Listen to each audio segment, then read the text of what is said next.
সুপ্রিয় দর্শক, আসসালামু আলাইকুম। কেমন আছেন আপনারা? নিশ্চয়ই ভালো আছেন। আজকের ভিডিওতে আপনাদের সবাইকে স্বাগত জানাচ্ছি। আজকে আমি আপনাদের সাথে শেয়ার করব নবম মাস মানে 36 সপ্তাহ থেকে শুরু করে ডেলিভারির দিন পর্যন্ত কিছু জরুরি গুরুত্বপূর্ণ কৌশল এবং সেই সাথে সতর্কতা।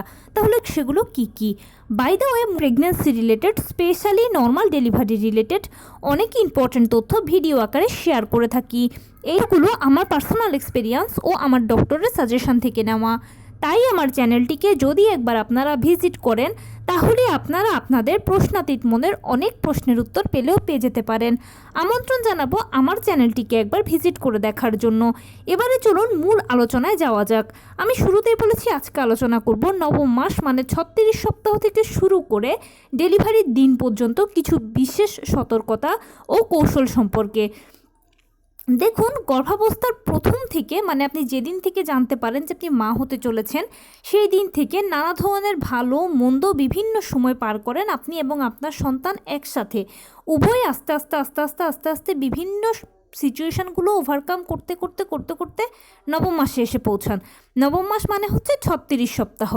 এরপর থেকে মানে 36 সপ্তাহের পর থেকে 37 থেকে 40 সপ্তাহ হচ্ছে বেসিক্যালি 10 মাস।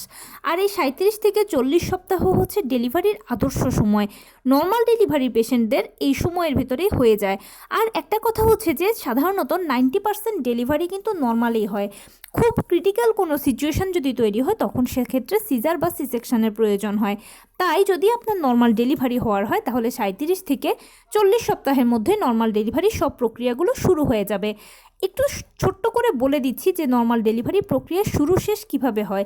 নর্মাল ডেলিভারি প্রক্রিয়া প্রথমে আপনার পিরিয়ড শুরু হয়ে যাবে, মানে থকথকে থোকা থোকা আঠালো উজ্জ্বল দুধের মতো সাদা বর্ণের স্রাব যাবে।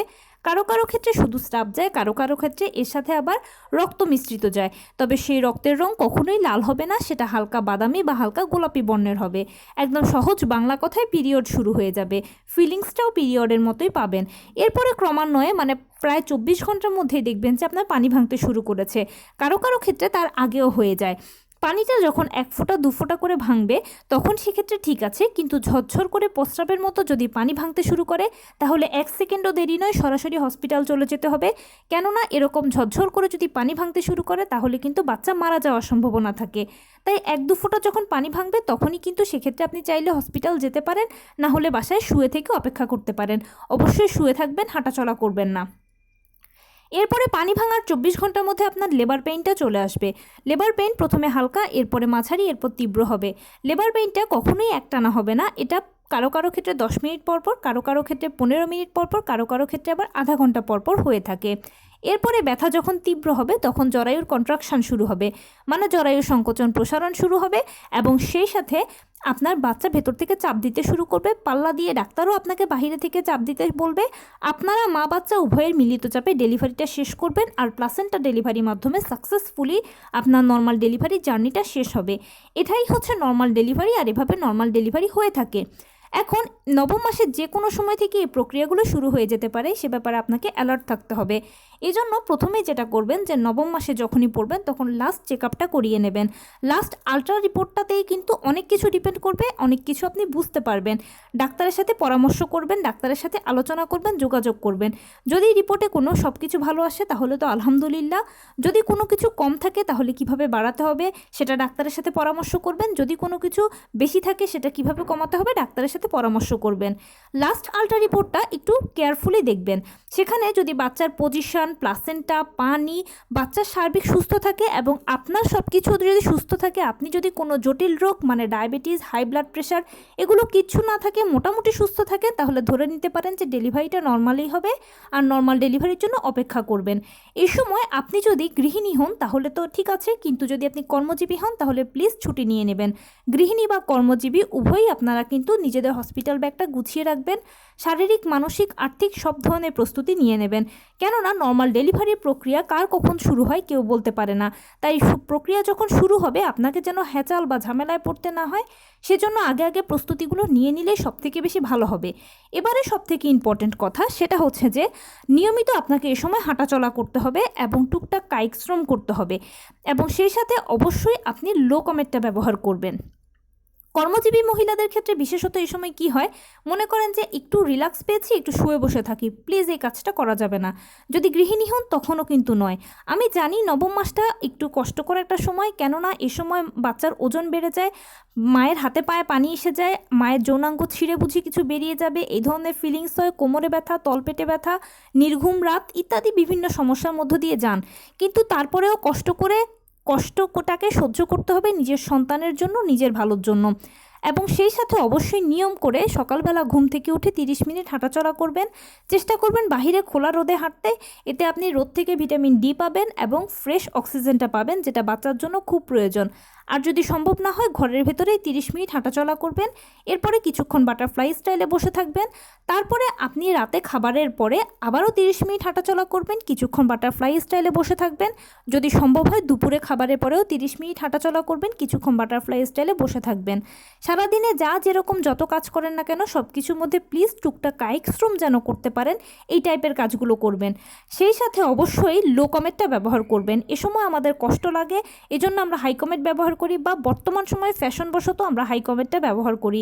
এই জিনিসটাকে স্কিপ করে যাবেন, প্লিজ চেষ্টা করবেন লো কমেটটা ব্যবহার করতে। কষ্ট হলেও লো কমেটটা ব্যবহার করবেন। এতে আপনার প্যালভিসের খুব ভালো একটা ব্যায়াম হয়ে যাবে, প্যালভিস সময় মতো সংকোচন প্রসারণ হবে। আর দেখবেন যে ডেলিভারির রুমে হয়তোবা আপনার ভাগ্য ভালো হলে সাইড কাটার প্রয়োজনও হবে না, বিনা সাইড কাটাতেই বাচ্চা বেরিয়ে চলে আসবে।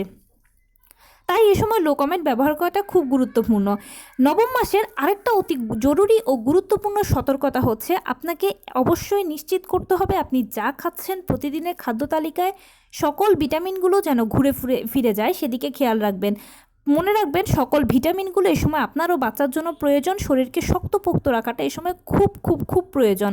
সেজন্য নিয়মিত মাছ, মাংস, দুধ, ডিম, হলুদ ফলমূল, সবুজ শাকসবজি, লাল জাতীয় খাবার, ওমেগা 3 ফ্যাটি অ্যাসিড সমৃদ্ধ খাবার, কলা, খেজুর, বাদাম, ড্রাই ফ্রুটসের মতো খাবারগুলো নিয়মিত আপনাকে গ্রহণ করতে হবে।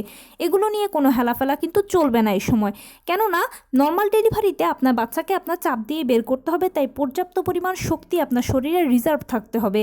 এখন হয়তো মনে হচ্ছে আমি পারবো, আমি শক্তপোক্ত আছি, কিন্তু ওই সময় আসলে যে প্রেশারটা দিতে হয় সেটা শুধুমাত্র ওই জায়গাটায় গেলে বুঝতে পারবেন।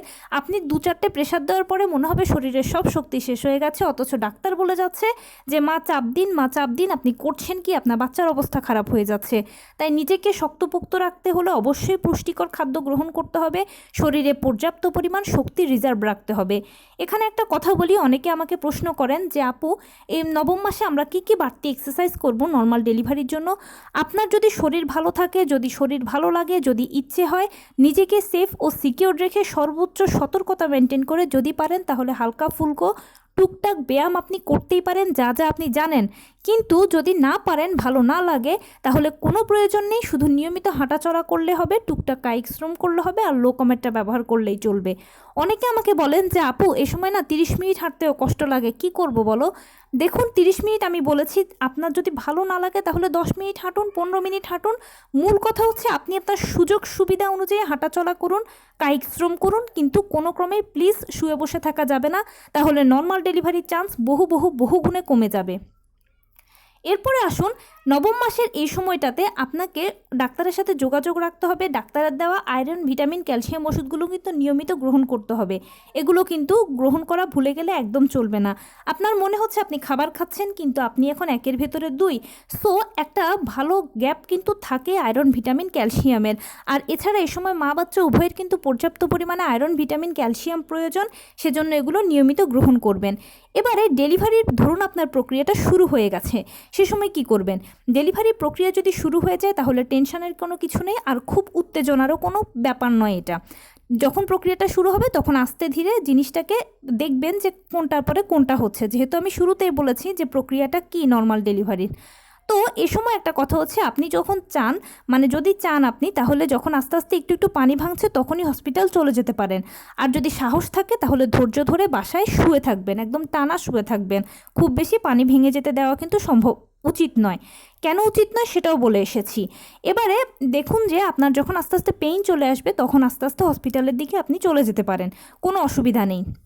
তবে মূল কথা হচ্ছে খুব বেশি পেইন ছাড়া কিন্তু হসপিটালে গেলেও কোনো লাভ হবে না, কারণ হসপিটাল কর্তৃপক্ষ কিছু করতে পারবে না, ডেলিভারির জন্য চাই পর্যাপ্ত পরিমাণ পেইন। তো সেক্ষেত্রে কথা হচ্ছে যে আপনি আপনার প্রয়োজন মতো সুবিধা মতো হসপিটালে যাবেন। তো কখন কিভাবে গেলে সুবিধা হবে সেটা আমি বলেছি। এখানে আরও একটা কথা হচ্ছে, আপনাকে এই নবম মাসে মানে ডেলিভারির দিন কিছু সিচুয়েশান এরকম তৈরি হয়, বা ডেলিভারির পূর্ব মুহূর্তে কিছু সিচুয়েশান এরকম অনেকের তৈরি হয় যে ডেলিভারি ডেটটা সামনে কোনো লক্ষণ নেই, বা কারো কারো দেখা গেছে ডেলিভারি ডেট ওভার হয়ে গেছে, কোনো লক্ষণ নেই, কিন্তু মা বাচ্চা সুস্থ আছেন। তখন সেক্ষেত্রে কি করবেন? তখন সেক্ষেত্রে এই সিচুয়েশানগুলোতে করণীয় হচ্ছে ধৈর্য ধরে পেইনের জন্য অপেক্ষা করা, ডাক্তারের সাথে যোগাযোগ করা। কেননা মনে রাখবেন, প্রেগনেন্সিটা হচ্ছে খুব সেন্সিটিভ একটা ইস্যু। এই ইস্যুতে মা ও বাচ্চা দুজনের জীবনের প্রশ্ন এখানে। তাই এখানে ডাক্তারের পরামর্শ, ডাক্তারের সিদ্ধান্তটাই হচ্ছে বেস্ট। ডাক্তার আপনাকে যে পরামর্শ দেবে, যখন যে সিদ্ধান্তটা দেবে, সেটাই উইলিংলি অ্যাকসেপ্ট করে নেবেন। আফটারঅল ভালো মন্দগুলো তো আপনি নিজেও বুঝতে পারেন। কখনোই নর্মাল ডেলিভারির জন্য জোর জবরদস্তি করা উচিত নয়। আপনার ডাক্তারও নিশ্চয়ই চেষ্টা করছেন আপনার নর্মালি বাচ্চা হোক, কিন্তু হয়তো সিচুয়েশনটা আউট অফ কন্ট্রোল হয়ে গেছে, সেজন্যই সিজারের প্রয়োজন হচ্ছে। যদি নর্মাল ডেলিভারি হয় তাহলে তো আলহামদুলিল্লাহ, আর যদি সিজারের প্রয়োজন হয় তাহলে প্লিজ এটাকে উইলিংলি মেনে নেবেন। নর্মাল ডেলিভারি বা সিজার এগুলো কম্পিটিশনের কোনো বিষয় নয়, সফলতা বিফলতারও কিছু নয়। এগুলো জাস্ট সন্তান জন্মদানের পদ্ধতি মাত্র। আপনি ও আপনার ডাক্তার হয়তো চেষ্টা করেছেন নর্মালের জন্য, সামহাও হলো না। মূল কথা হচ্ছে আপনার সন্তান যেন সুস্থ সুন্দরভাবে পৃথিবীতে আসে, সেটাই আপনার কামনা প্রার্থনা হওয়া উচিত। নর্মাল ডেলিভারি বা সিজারকে কম্পিটিশন করার কোনো প্রয়োজন নেই, কেননা মা ও বাচ্চা একে অন্যের পরিপূরক। মায়ের যদি কিছু হয় তাহলে বাচ্চা অযত্ন থাকবে, বাচ্চার যদি সমস্যা হয় মা সব থেকে বেশি কষ্টে ভুগবেন। তাই বিনা কষ্টে ভালোভাবে যেন আপনার সন্তান সুস্থ সুন্দরভাবে আপনার কোলে আসে, সেটাই সবসময় কামনা প্রার্থনা হওয়া উচিত। আপনি যে ধর্মের অনুসারী হন না কেন, বেশি বেশি করে এই সময় প্রার্থনা করবেন। মনে রাখবেন, এটা আপনার জন্য এখন একটা সময়, আর এই সময়ের হাত থেকে উপরওয়ালাই আপনাকে খুব ভালোভাবে সহায়তা করতে পারবে। এখানে নতুন মায়েরা একটা ভুল করেন, এই সময়টাতে বা এই পরিস্থিতিগুলোতে বিভিন্ন জনের থেকে পরামর্শ নেওয়ার চেষ্টা করেন। পরামর্শ নেওয়াটা ভালো কথা, কিন্তু আপনি কার থেকে পরামর্শ নিচ্ছেন সেটা একটু প্লিজ বুঝে শুনে নেবেন। কেননা কেউ কেউ অরিজিনাল কথা বলে, কেউ কেউ কথাকে অতিরঞ্জিত করে।